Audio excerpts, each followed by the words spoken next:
பேர் மெல்ல நான் சொன்னதும் என் வீட்டு ரோஜாக்கள் பூக்கின்றன. ஓர் நாள் உனை காணாவிடில் எங்கே உன் அன்பென்று கேட்கின்றன.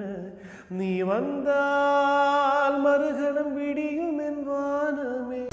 மழையில் நீ நனைகையில் எனக்கு காய்ச்சல் வரும். வெயிலில் நீ நடக்கையில் எனக்கு வேலை வரும். உடல்கள் தான் ரெண்டு உணவுகள் ஒன்று. ரோஜா ரோஜா ரோஜா ரோஜா ரோஜா ரோஜா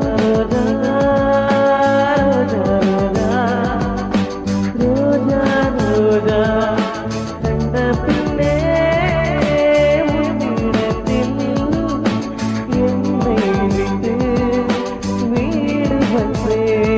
இளையவழி